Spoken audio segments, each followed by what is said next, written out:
वालेकुम students, I am फाइज़ा Jamali और आज हम डिवीजन ऑफ अलजेब्रिक एक्सप्रेशन पढ़ेंगे। तो डिवीजन ऑफ अलजेब्रिक एक्सप्रेशन से सॉल्व करने से पहले आप लोग को सवाल को देखना होता है कि सवाल आपको फ्रैक्शन मेथड से भी सॉल्व हो सकता है या फिर उसको डिवीजन फॉर्म में करना है। आपको यहाँ पर सबसे पहले क्वेश्चन देखना होता है कि क्वेश्चन में जो आपको वैल्यूज़ दी हुई हैं क्या वो फ्रैक्शन में सॉल्व हो सकती हैं। देखिए, जब भी यहाँ पर जो फर्स्ट वैल्यू दी हुई होती है, फर्स्ट टर्म दी हुई होती है, वो हमारे पास डिवीजन मेथड के अंदर आती है। जैसे करना चाहूँ तो यहाँ पर फर्स्ट वाली टर्म आ जाएगी और सेकंड टर्म यहाँ पर आ जाएगी। लेकिन अगर इसी को मैं फ्रैक्शन में करना चाहूँ तो ऊपर जो होता है हमारे पास न्यूमरेटर होता है और नीचे जो होता है वो हमारे पास डिनोमिनेटर होता है। अगर डिवीजन के बाद वाली जो टर्म है वो सिंगल है, यानी कि इसके साथ एडिशन में कोई दूसरी चीज़ नहीं है, सब्ट्रैक्शन में कोई दूसरी चीज़ नहीं है, तो यहाँ पर अगर ये डिनोमिनेटर की वैल्यू सिंगल है तो आप इसको फ्रिक्शन मेथड से भी सिंपली कर सकते हैं। जैसे -121 a की पावर 6 और b की पावर क्यूब, इसको आपने डिवाइड करना है किससे, -11 a क्यूब b क्यूब। तो ये सिंपल न्यूमरेटर यानी कि फ्रैक्शन मेथड से सॉल्व हो सकता है। अगर आप देखें तो सबसे पहले तो ये साइन है सेम, ये साइन आपस में कैंसिल हो जाएंगे। इसके बाद 121 और 11 के टेबल में 121 आता है, 11 जा 121, तो यहाँ पर 11 1 जा 11 और 11 जा 121। अब आपको यहाँ पर वेरिएबल्स को कैसे कट करना है, जैसे यहाँ इसकी पावर 3 है और इसकी पावर 6 है, तो यहाँ पर 6 में से 3 को माइनस कर देंगे तो ये 3 और ये 3 कैंसिल, तो यहाँ कितने बचेंगे 3। उसी तरीके से ये 3 पावर इसकी और इसकी 3 पावर है, तो ये b जो है ये पूरा कैंसिल हो चुका है। तो यहाँ पर अगर हम हमारे पास देखें तो रिमाइंडर है 11 a क्यूब। क्लास ये है हमारे पास। नेक्स्ट क्वेश्चन में देखिए यहाँ लिखा है x cube minus 5x square plus 6x divided by x। अब यहाँ पे दोबारा से देखें तो डिवाइड के बाद जो वैल्यू है वो सिंगल है, तो इसका मतलब है आप इसको फ्रैक्शन में लिख सकते हैं। तो मैं यहाँ लिख रही हूँ x cube divided by x, minus की जगह minus, 5x square divided by x, plus की जगह plus, 6x divided by x। क्योंकि ये जो x है ये इस पूरे ब्रैकेट से डिवाइड हो रहा है तो हमने सिंगल टर्म के साथ भी लिख दिया है। अब x की यहाँ 1 टर्म है तो 1x को डिवाइड कर दिया इससे, तो यहाँ पे x स्क्वायर बचेगा। x की पावर 1 है और यहाँ पर x की पावर 2 है, तो हम यहाँ पे एक पावर से एक पावर इसकी कैंसिल कर देंगे, प्लस 6x, यहाँ भी x की पावर 1 है और यहाँ भी x की पावर 1 है, तो यहाँ से x हो जाएगा कैंसिल। अब रिमाइंडर में क्या बच रहा है हमारे पास, x square minus 5x plus 6 करते हैं। यहाँ x square minus 5x plus 6 इसको डिवाइड करना है x माइनस 2 से। अब यहाँ पर आप देखेंगे कि डिवाइड के बाद जो हमें टर्म है वो एक सिंगल नहीं है बल्कि एक एक्सप्रेशन दिया है, x माइनस 2 दिया हुआ है, तो इसको हमें डिवाइड करने के लिए डिवीजन मेथड यूज़ करना होगा। तो डिवीजन मेथड के लिए हम जो डिवाइड के बाद जो वैल्यू दी हुई यानी कि जो डिवीज़र है उसको हम यहाँ लिखेंगे x माइनस 2 और जो डिविडेंड है x square minus 5x plus 6 इसको हम लिखेंगे अंदर। पर हम बना लेंगे एक रफ वर्क। तो यहाँ पर हमने डिवाइड के बाद वाली टर्म रख ली और यहाँ पे डिविडेंड रख लिया। अब जो हमारे पास डिविडेंड का फर्स्ट टर्म है इसको हमने लिखा बाहर x स्क्वायर, और जो डिविज़र है इसका फर्स्ट टर्म है इसको भी हमने इसके साथ फ्रैक्शन में नीचे लिख दिया। ठीक है, दोनों की फर्स्ट टर्म लिखनी है। अब यहाँ x की पावर 1 है, x का स्क्वायर है, तो यहाँ पावर 1 से एक पावर कैंसिल हो जाएगी, तो हमारे पास क्या बचेगा x। तो जो ये वैल्यू आएगी इसको हम लिखेंगे ऊपर।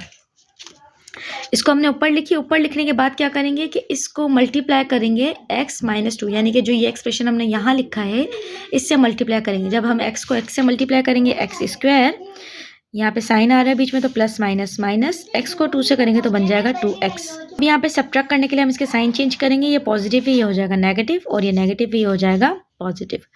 ये दोनों टर्म बराबर हैं और साइन चेंज है तो एक दूसरे से क्या हो जाएंगे, कैंसिल। अब यहाँ पर नेगेटिव है यहाँ पॉजिटिव, तो प्लस माइनस माइनस, यहाँ 5x है और यहाँ 2x है, तो 5 में से 2 माइनस करें तो बचेगा 3x और साइन कौन सा आएगा, माइनस का। यहाँ पर हमने सिंपल सब्ट्रैक्शन करनी है, जैसे हम करते हैं ना 5x प्लस 2x, तो इसका बनेगा माइनस 3x। ठीक है, तो बिल्कुल सिंपल सब्ट्रैक्शन यहाँ पे वर्टिकल मेथड से करनी है। तो यहाँ पर माइनस 3x और प्लस 6 आ गया।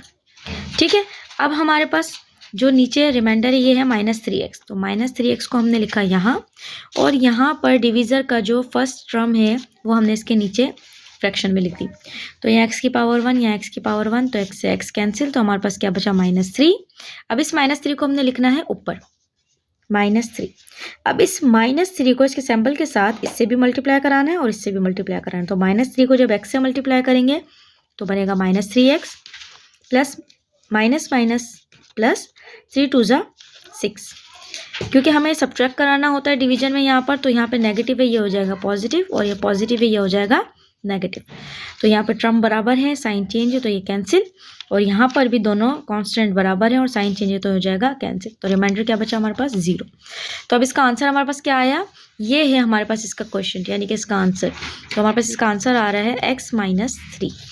अब हम मूव करते हैं नेक्स्ट क्वेश्चन की तरफ। नेक्स्ट क्वेश्चन में कह रहे हैं x⁴ minus y⁴ divided by x minus y. अब हमें x की पावर 4 है और यहाँ y की पावर 4 है, इसको डिवाइड करना है x माइनस वाई से। तो यहाँ पर डिवाइड के बाद वाले जो टर्म है, जो एक्सप्रेशन है, वो सिंगल नहीं है। यहाँ पे दो वेरिएबल्स है x और y। तो इसका मतलब है अभी ये हमारे पास नॉर्मल फ्रैक्शन वाले मेथड से नहीं होगा, यहाँ हमें कोई दूसरा मेथड यूज़ करना है। तो यहाँ पर हम यूज़ करेंगे डिवीजन मेथड। तो डिवीजन मेथड में पहले हम बिल्कुल डिवाइड की तरह वैल्यूज़ को पुट करेंगे। यहाँ पे x की पावर 4 माइनस वाई की पावर 4, और डिवीजन के बाद जो डिवीज़र है इसको यहाँ पे लिखेंगे x माइनस वाई। ठीक है, ये हमारे पास डिवीज़र है और ये हमारे पास डिविडेंड है। तो अब इसको सॉल्व करने के लिए हम क्या करेंगे, एक रफ वर्क का कॉलम बना लेंगे। यहाँ रफ वर्क में हमने करना क्या है, यहाँ x की पावर 4 है यानी कि जो डिविडेंड है, जो अंदर वैल्यूज़ हैं, ये वाली टर्म्स जो हैं, इसके फर्स्ट टर्म को हम यहाँ लिखेंगे x की पावर 4 डिवाइडेड बाय, यहाँ पे डिवीज़र की फर्स्ट टर्म को लिखेंगे x। अब इसको इससे फ्रैक्शन में डिवाइड करेंगे, तो इसकी पावर यहाँ 1 है और x की पावर यहाँ 1 से कट हो जाएगी, तो यहाँ बचेगा x3। तो ये जो हमारे पास x3 आया है, इसको हम लिखेंगे ऊपर की तरफ जहाँ पे हम क्वेश्चन लिखते हैं। तो यहाँ पे लिखा हमने x3। जो भी वैल्यू यहाँ पर आ रही होगी, जो भी टर्म यहाँ आ रही होगी, उसको पूरे एक्सप्रेशन से यहाँ से मल्टीप्लाई करेंगे। तो यहाँ पर x3 आ रहा है, x3 को जब हम x से मल्टीप्लाई करते हैं तो हमारे पास बनता है x की पावर 4। लेकिन यहाँ पर सिर्फ एक नहीं है, यहाँ पे पूरा एक्सप्रेशन है यानी कि दो टर्म्स है, तो हमें दोनों से करना है। तो सबसे पहले तो यहाँ पर एक साइन आ रहा है, तो साइन से करेंगे plus minus minus, x3 multiply करेंगे y से, तो यहाँ आएगा x3 इंटू वाई। यहाँ पर सब्ट्रैक्ट करने के लिए हमें साइन चेंज करने होंगे, जो कि नीचे वाले टर्म्स के साइन चेंज होते हैं। यहाँ पॉजिटिव है, यहाँ माइनस हो जाएगा, और यहाँ माइनस है तो यहाँ हो जाएगा पॉजिटिव। अब ये पॉजिटिव साइन जो चेंज किया है वो इसके साथ चेंज किया है, और ये जो नेगेटिव चेंज किया है वो नीचे वाले टर्म के साथ, ऊपर वालों के साथ नहीं। तो ये पॉजिटिव x की पावर 4 और ये नेगेटिव x की पावर 4 ये आपस में कैंसिल हो जाएगी। इसके बाद हमारे पास आ रहे हैं x3 y।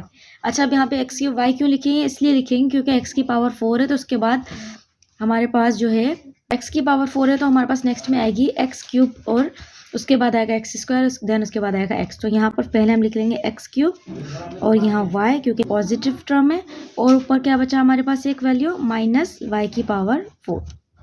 तो अब जब हम यहाँ पर फ्रैक्शन लिखेंगे तो फर्स्ट टर्म ये है, तो हम इसको लिखेंगे x³ और y डिवाइडेड बाय, और यहाँ की फर्स्ट टर्म क्या है x। तो x की पावर 1 है, यहाँ x की पावर 3 है, यहाँ तो 1 पावर से कैंसिल हो जाएगा, यहाँ बचेगा x² y। तो इस x² y को हम लिखेंगे ऊपर, और साइन कौन सा लिखेंगे, पॉजिटिव, क्योंकि यहाँ पर कौन सा साइन है, दोनों साइड पे पॉजिटिव।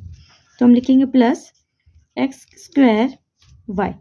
अब इस x² y को इन दोनों टर्म से क्या कराएंगे, मल्टीप्लाई करेंगे। x² y को जब हम x से मल्टीप्लाई कराएंगे तो यहाँ बनेगा x³ y, यहाँ साइन आ रहा है तो plus minus minus, x² y को जब मल्टीप्लाई करेंगे y से तो बनेगा x² y²। अगेन इसको सब्ट्रैक्ट करेंगे तो यहाँ पे साइन चेंज हो जाएगा, यहाँ नेगेटिव है, यहाँ पर भी साइन चेंज हो गया, पॉजिटिव हो जाएगा। तो अब ये पॉजिटिव का है और ये नेगेटिव का, ये आपस में कैंसिल हो जाएंगे। अब x³ के बाद दूसरी वैल्यू क्या बनती है, x²। तो यहाँ लिखेंगे x² y² और लास्ट में क्या बचा हमारे पास, माइनस y की पावर 4। अब हमारे पास x² और y² है फर्स्ट टर्म, तो यहाँ पे लिखेंगे x² y² divided by, first term हमारे पास डिविडेंड का, फर्स्ट टर्म हमारे पास डिवीज़र का क्या है x, तो x की पावर 1 और यहाँ x की पावर 2, तो x की पावर 1 से x की पावर 1 कैंसिल, तो हमारे पास बचेगा x1 और y² पॉजिटिव का। तो हम अगेन यहाँ लिखेंगे प्लस xy²। अब दोबारा इसको xy² को मल्टीप्लाई करेंगे इस एक्सप्रेशन से, तो ये हो जाएगा x को x से मल्टीप्लाई करा है तो बनेगा x² और y² हमारे पास सेम, साइन को करेंगे प्लस माइनस माइनस, xy² को मल्टीप्लाई करेंगे y से तो बनेगा xy³। जब हम सिंबल्स को चेंज करेंगे तो ये हो जाएगा नेगेटिव और ये हो जाएगा पॉजिटिव, ये दोनों सेम है और साइन चेंज है तो कैंसिल हो जाएंगे। अब हमारे पास x² के बाद x की छोटी वैल्यू है xy³। और एक और टर्म हमारे पास क्या बची है, माइनस वाई की पावर 4। अब फर्स्ट टर्म हमारे पास क्या है, x y cube divided by, और डिविजर क्या है हमारे पास एक्स, तो एक्स से एक्स कैंसिल, क्या बचेगा वाई क्यूब।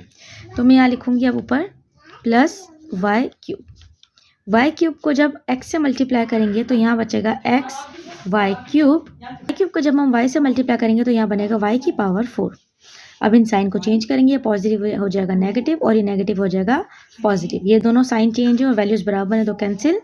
ये दोनों टर्म सेम है और इनके भी साइन चेंज है तो ये भी हो जाएगा। इसका क्वेश्चन जो है वो आया हमारे पास x cube plus x square y plus x y square plus y cube. ये है हमारे पास इसका आंसर। तो यहाँ पर देखिए पूरा रिमाइंडर क्या हो चुका है, 0। 1.3 का क्वेश्चन नंबर 6, 7, 9 और 11 ये आपके पास होम असाइनमेंट है। इसको घर में बैठ के सॉल्व कीजिएगा और कमेंट सेक्शन में मुझे ज़रूर बताइएगा। चैनल को लाइक सब्सक्राइब ज़रूर कीजिएगा। मिलते हैं नेक्स्ट वीडियो में, तब तक के लिए अल्लाह हाफिज़।